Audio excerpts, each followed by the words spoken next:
धन्यवाद सभापति महोदय। आपने किसान और कृषि मंत्रालय के डिमांड फॉर ग्रांट के विषय पर मुझे बोलने का मौका दिया है। भारत सरकार के केंद्रीय बजट 2026-27 में कृषि एवं किसान कल्याण मंत्रालय के लिए 1,40,529 करोड़ का भव्य प्रावधान किया गया है, जो पिछले वर्ष से संशोधित अनुमान से लगभग 5.5% अधिक है। उर्वरक सब्सिडी के लिए 1,70,944 करोड़, मत्स्य पालन के लिए 2,761 करोड़ और पशुपालन एवं डेयरी क्षेत्र में लगभग 16% की वृद्धि की गई।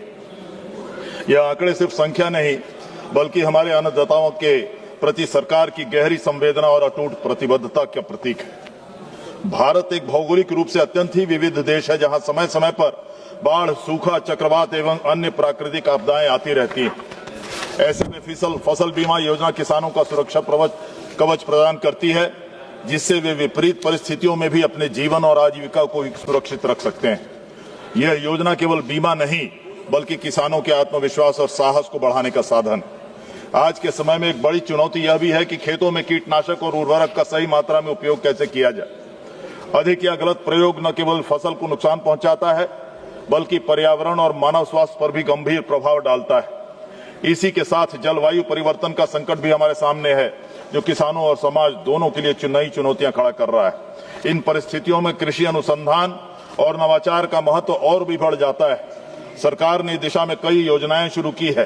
परंपरागत कृषि विकास योजना, भारतीय प्राकृतिक कृषि पद्धति योजना, इंटीग्रेटेड पेस्ट मैनेजमेंट और national project of organic farming, ये योजनाएं किसानों को टिकाऊ खेती, जैविक विकल्प और सही मात्रा में उर्वरक व कीटनाशक उपयोग के लिए प्रशिक्षण और सहायता प्रदान करती है। भारत के किसानों और समाज को मजबूत करने के लिए, ग्रामीण समाज को मजबूत करने के लिए ठोस कदम उठाने समय की मांग है। सबसे पहले सिंचाई सुविधाओं को पूर्ण करना प्राथमिकता होना चाहिए, ताकि किसानों को पानी की उपलब्धता सुनिश्चित हो सके और खेती पर मौसम की अनिश्चितताओं का असर कम हो। इनके साथ ही गन्ना उत्पादक क्षेत्रों में चीनी मिलों की स्थापना से किसानों को सीधा लाभ मिलेगा, उन्हें गन्ने के उचित मूल्य प्राप्त होगा और स्थानीय स्तर पर रोजगार के अवसर भी बढ़ेंगे। इसी क्रम में खाद्य प्रसंस्करण इकाइयों की स्थापना अत्यंत आवश्यक है, क्योंकि इससे किसानों की आय में वृद्धि होगी, कृषि उत्पादों का मूल्यवर्धन होगा और बर्बादी कमी होगी। इनको लागू करने से ग्रामीण समाज में स्थिरता, रोजगार और आय के नए अवसर पैदा होंगे, जिससे भारत के कृषि क्षेत्र को दीर्घकालीन मजबूती मिलेगी। अनुमान है कि भारत में अनाज का 7 से 10% तक पोस्ट हार्वेस्ट नुकसान होता है। कुछ रिपोर्ट्स में तो कुल फूड ग्रेन का 22% तक का नुकसान हो जाता है। यह सिर्फ आंकड़े नहीं है महोदय, ये उन किसान परिवारों की आंसुओं की कहानी है, जो दिन रात एक कर देते हैं, लेकिन बाजार तक पहुंचने से पहले ही उनकी कमाई मिट्टी में मिल जाती है। अतः निदान के लिए जिला मुख्यालय के साथ ही ब्लॉक स्तर पर भी सरकारी भंडारण एवं कोल्ड स्टोरेज की स्थापना किसानों की उपज को सुरक्षित रखने और उन्हें बेहतर मूल्य दिलाने में सहायक होगी। साथ ही सहकारी समितियां, जो कोऑपरेटिव सोसाइटीज हैं, वो बनाई जाए, जो किसानों के हित में काम करे, ताकि उन्हें अपने मेहनत का उचित लाभ मिल सके। आज के समय में जलवायु परिवर्तन और मौसम की अनिश्चितता किसानों के लिए एक बड़ी चुनौती है। इसलिए मौसम के पूर्वानुमान के प्रति जागरूकता कार्यक्रम चलाया जाए, ताकि किसान समय पर सही निर्णय ले सकें। साथ ही मौसम पूर्वानुमान की सटीक जानकारी ग्राम और ब्लॉक स्तर पर मौसम पूर्वानुमान उपकरण, वेदर फोरकास्टिंग टूल स्थापित किए जाए, ताकि किसान सीधे अपने क्षेत्र की बारिश, तापमान, आंधी तूफान और अन्य मौसम परिस्थितियों की जानकारी ससमय प्राप्त कर सके। मैं विशेष रूप से बिहार राज्य का उल्लेख करना चाहूंगा। बिहार एक कृषि प्रधान राज्य रहा है और यहाँ के अधिकांश किसान छोटे और सीमांत किसान हैं। उत्तर बिहार हर वर्ष नदियों की बाढ़ से प्रभावित होता है, जिससे किसानों की भारी नुकसान, और वो पानी जो बाढ़ आती है वो नेपाल के पहाड़ों से आती है, तराई क्षेत्र से आती है, जिससे किसानों को भारी नुकसान उठाना पड़ता है। इसलिए मैं सरकार से आग्रह करता हूं कि बिहार के मैदानी क्षेत्र में सिंचाई सुविधाओं के विस्तार और बाढ़ नियंत्रण के लिए विशेष योजनाओं को प्राथमिकता दी जाए। बाढ़ प्राकृतिक है, लेकिन हमें इस संरचनात्मक उपायों से नियंत्रित कर सकते हैं। माननीय अध्यक्ष महोदय, हमारे किसान भगवान के समान हैं। वे अन्न देते हैं, जीवन देते हैं। यदि उनकी फसल सुरक्षित रहेगी तो देश की खाद्य सुरक्षा मजबूत होगी, किसान आत्मनिर्भर होगा, ग्रामीण अर्थव्यवस्था फलेगी फूलेगी और हमारा भारत विकसित भारत बनने का राह पर और तेजी से बढ़ेगा।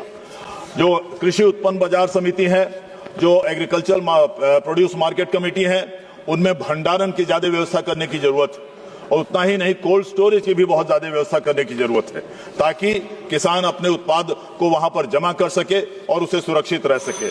मैं अंत में, आपने घंटी बजा ही दी है, मैं खत्म करने ही वाला था, लेकिन मैं इतना ही कहना चाहूंगा कि मुझे याद आ रही है जो लड़ाई के बाद, 65 की लड़ाई के बाद स्वर्गीय लाल बहादुर शास्त्री जी, उन्हें श्रद्धांजलि अर्पित कहते हैं, उनकी बातों को याद करते हैं। उन्होंने उस समय कहा था कि हमारे देश के ये जो दोनों स्तंभ हैं, जब जो किसान हैं और जो हमारे जवान हैं फौज के, उन्होंने जो नारा दिया था उस समय मुझे आज भी याद आ रहा है, जय जवान जय किसान। ये उन्होंने उस समय महत्व जो किसान का और जवान का उन्होंने पूरे देश को बताया था। मैं इतना ही कहते हुए मैं एक डेटा निकाला हूं, जिसमें मैं देख रहा हूं, मैं माननीय मंत्री को इसे दूंगा, मैं सदन में ये बताना नहीं चाहूंगा कि हमारा बिहार के मामला है। ये जो बिहार के मामले में पिछले कई वर्षों में, अभी की बात नहीं है, पिछले कई वर्षों में देखा गया कि पूरे हिंदुस्तान में हर मुद्दे पर, हर मद में, जैसे estimated total central agriculture support है, उसमें एमएसपी प्रोक्योरमेंट वैल्यू है, उसमें सब्सिडीज और स्कीम्स का शेयर है, उसमें इंफ्रा इन्वेस्टमेंट इरिगेशन स्टोरेज है। Just 2 minutes sir, I will not take more than 2 minutes. Infra investment irrigation है। ओवरऑल पोजीशन हर क्षेत्र में सबसे निचले पावदान पर हमारा बिहार रहा है। ये पुराने सरकारों का जो है ये देन हम लोग को मिला है, इसलिए हमें बिहार को विशेष मदद दिया जाए। इतना ही कहते हुए हम आपको धन्यवाद देते हुए फिर अपनी बात खत्म करते हैं। बहुत बहुत धन्यवाद।